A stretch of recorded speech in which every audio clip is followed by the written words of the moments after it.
Hey friends, here's the thing. This was not planned. This was not planned for today. This is unscripted.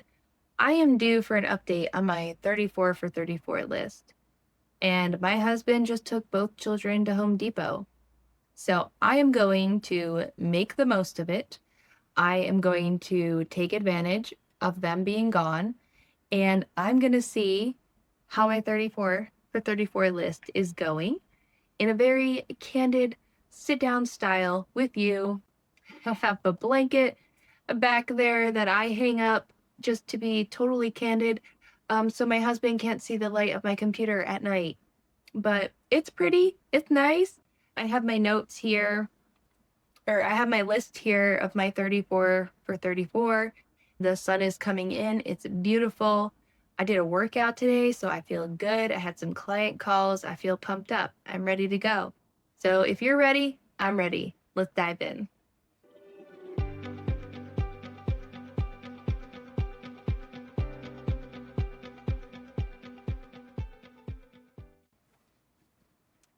Here's some things that are going well for my 34 list. Number one, I have read one book. I have to read 15 books this year, which is a little over one a month. So I am already behind. But I know I will catch up. I always do in the winter months. And right now it's been a little crazy. But The Tattooist of Auschwitz. I was going to get it, but I actually don't know where it is right now. So I'm just going to insert a picture right here. The Tattooist of Auschwitz was amazing.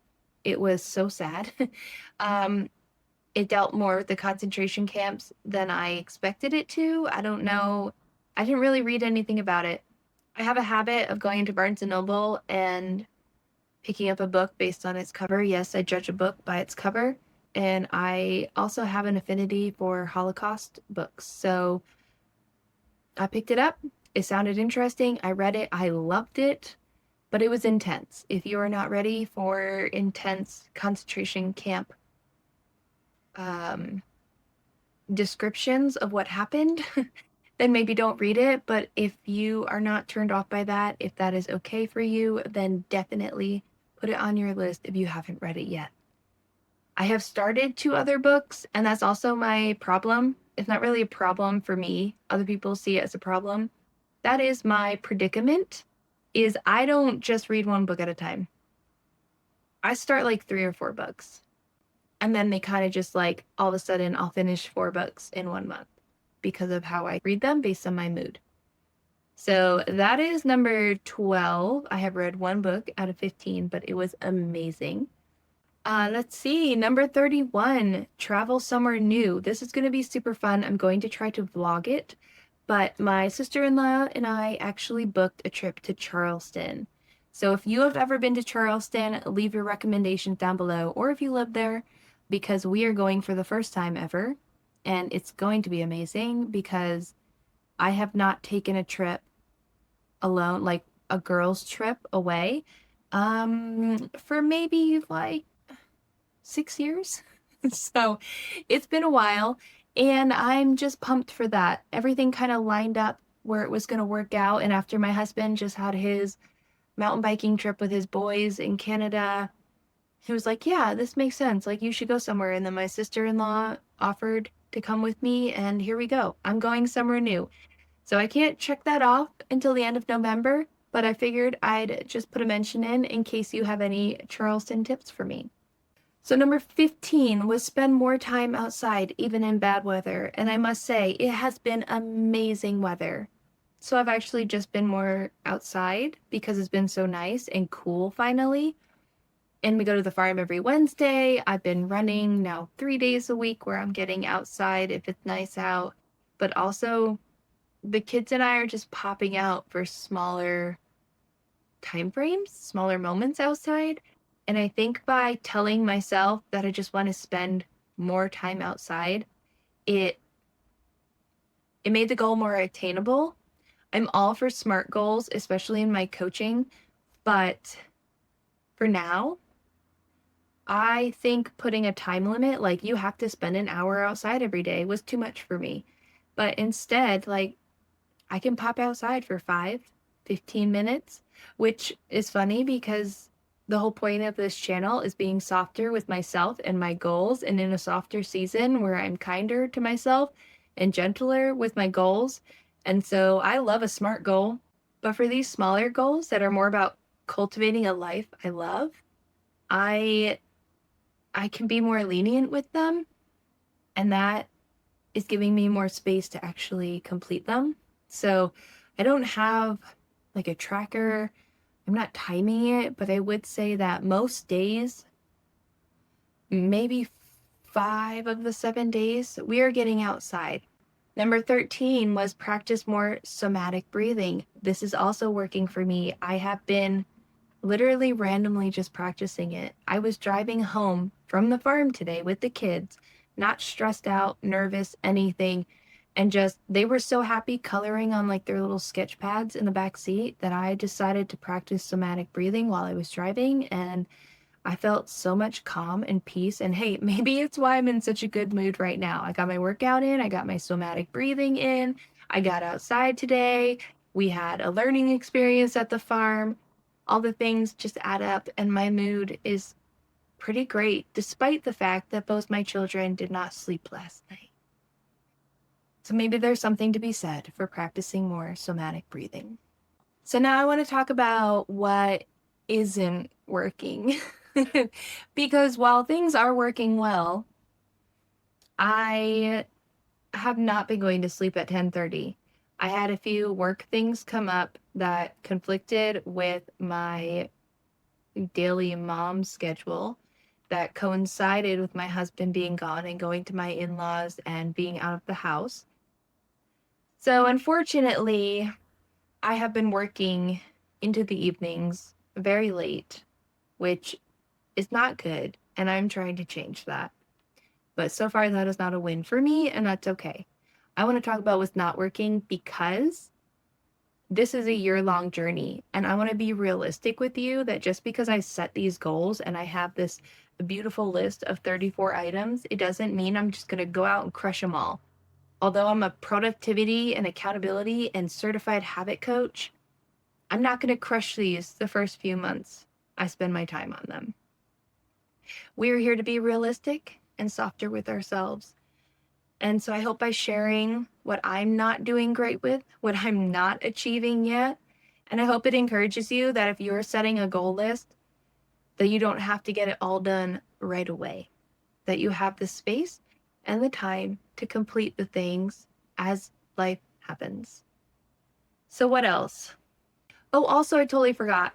Number 7, try an entire meal prep month. I'm going to have to update you later on this because I just started it, but I meal planned the entire month of September, which isn't cheating, but I did take an easy way out because we will be gone for 1 week in September where I don't have any meals to think about. So I meal plan the entire month of September, and I just got groceries today, and I'm going to work on prepping so that each week I have everything kind of set.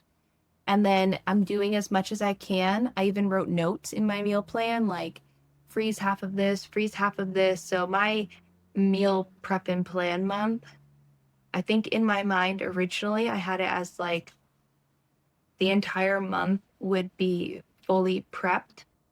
But with the cost of groceries right now, I kind of have to buy groceries on a week by week basis. So I think having them planned and then doing like the half freezer meals for leftovers that then correspond with the following week is my meal prep and plan. So that one's kind of adjusted, but I'm excited for my next check-in, which will be sometime in November, where I can tell you about how it went, how September went with all of these meals already planned and laid out for us. Something else that is not working, 17 is buy fresh flowers once a month. And you know why? This is a very important why.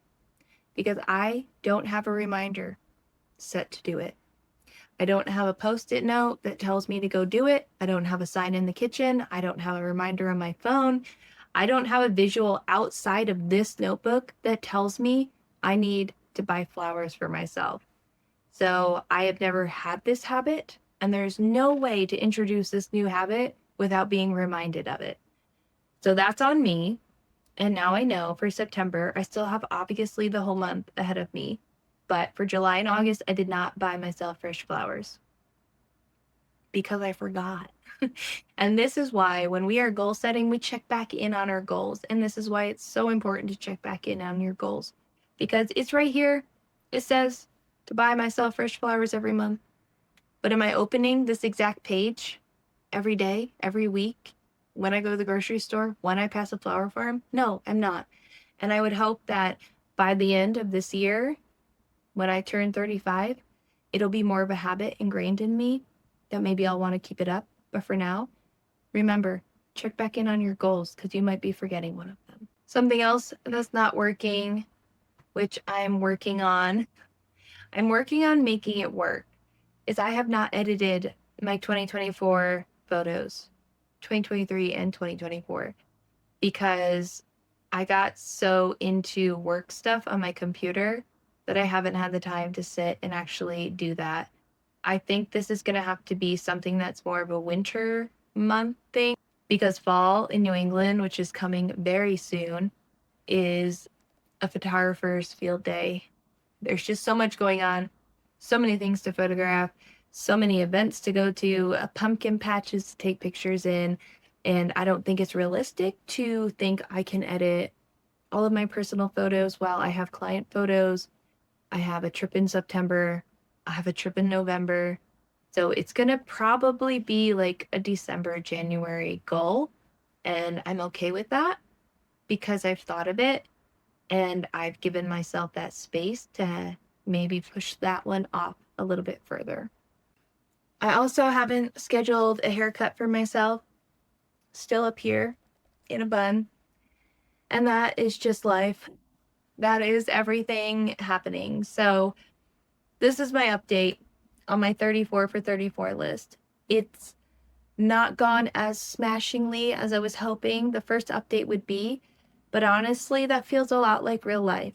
That feels like me just settling into the fact that this is a soft season for me, that life is ebbing and flowing. I'm doing what I can when I have the energy to do it, when I remember to do it. And it's always a good reminder to check back in with your goals because now I remember certain things on this list that I forgot I wrote on it. It's only been 2 months and I forgot some of this. And obviously, I have until June 19th of next year. So I'm not in a huge rush. I didn't give myself an unattainable timeline.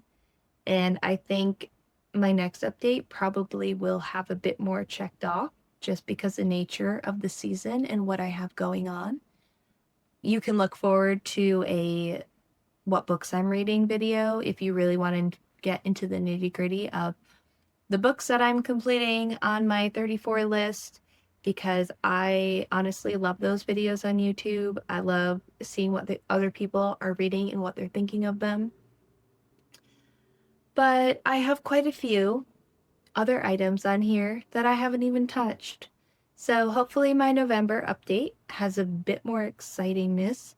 I will be going on my Charleston trip mid-November, so that one won't actually come until the January update, the 6-month update. But until then, thanks for being here in my cozy little corner, and I hope you enjoyed this video, and I hope you enjoyed seeing a realistic insight into what it looks like to set goals for the year and come back to them and remember them and forget them and come back to them again. So I hope you're having a lovely, wonderful day wherever you are, and I'll see you in the next one.